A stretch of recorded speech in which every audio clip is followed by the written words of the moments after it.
Robert Pattinson might never be part of the DCU, but James Gunn shouldn't let a talented actor like him go away after looking at his fears. Welcome to Stats In.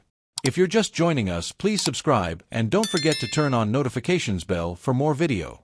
Fear is a powerful motivator, don't you think? Well, for Robert Pattinson, it's a driving force behind his career. His deepest fear isn't disappointing a director or not hitting the mark with a role. It's the fear of public humiliation. As someone who has earned his stripes in Hollywood, the Twilight star's concerns run deeper than merely facing a tough crowd. He's terrified of being labeled lame, no matter how hard he's worked or how good his intentions were. This vulnerability is what has made Pattinson such a beast in his job. He's not just an actor, he's a perfectionist, always striving for excellence in every project he takes on.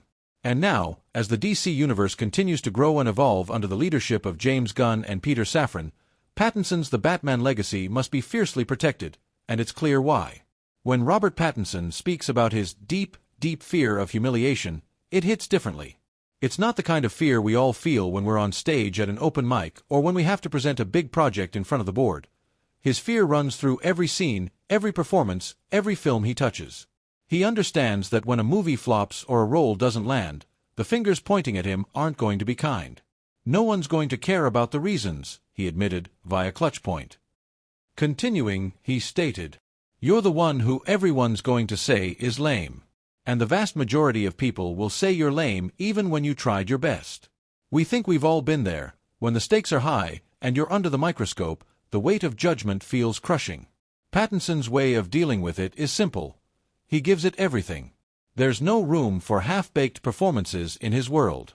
And thus, it's no wonder James Gunn and Peter Safran must be so invested in keeping him in the Batman universe. Pattinson is an asset, a passionate actor who risks it all to avoid that lame label. James Gunn is no stranger to juggling creative visions, but when it comes to Batman, he's got his hands tied. In a recent DC Studios presentation, Gunn and Peter Safran confirmed that Robert Pattinson will remain only in Matt Reeves' The Batman universe. No crossover into the broader DCU for now, via IGN.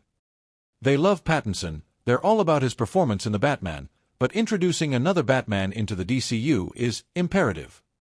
Gunn made it clear. It's certainly not the plan. It's certainly not the plan. No.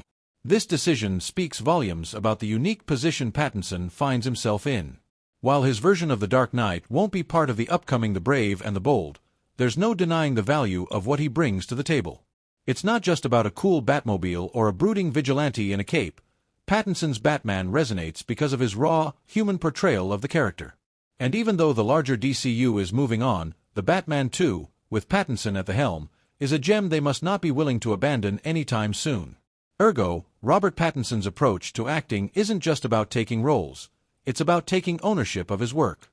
His fear of failing isn't something that holds him back, it propels him forward, and that's why James Gunn can't afford to let him slip away from the Batman mantle, even if it's in a separate universe.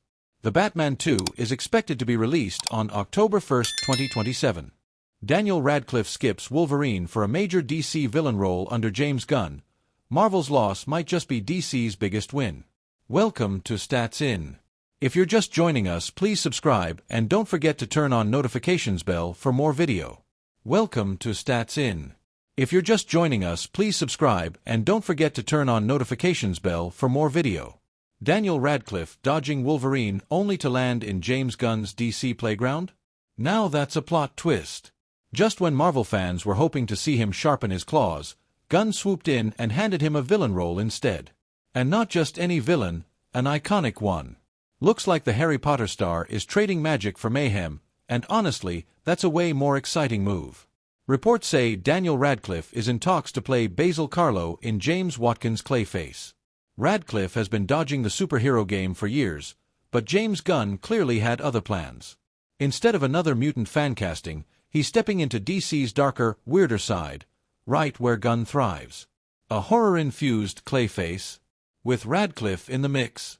That could be a scene-stealing masterpiece. Of course, this isn't official yet.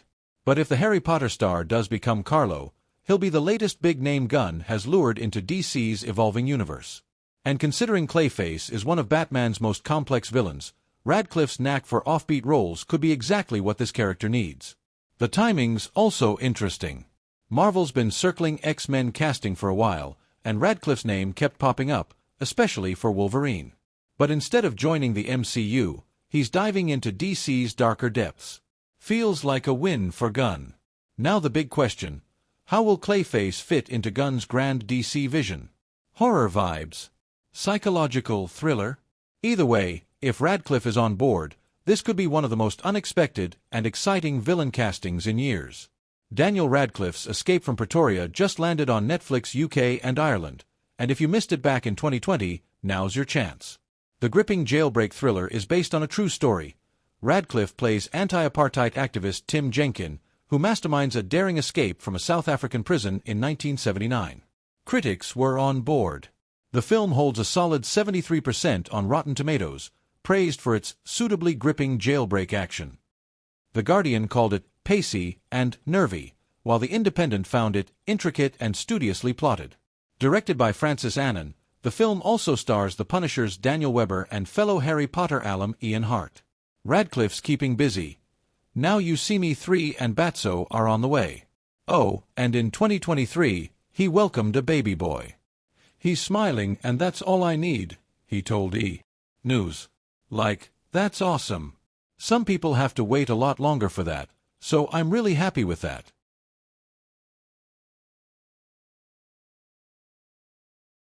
The upcoming Superman movie could challenge Donald Trump's recent political policies as James Gunn maps out plans for the new DC. Welcome to Stats In. If you're just joining us, please subscribe and don't forget to turn on notifications bell for more video. James Gunn is busy preparing for the release of the highly anticipated Superman movie that will mark a new dawn for the DCU. Ahead of the film's release, Gunn and his DC Studios co-head Peter Safran recently conducted a press meet where the two shared updated plans for the franchise and details about new projects. During the press meeting, Gunn was also asked about his take on Superman in the context of the political landscape in America with Donald Trump returning to the presidency.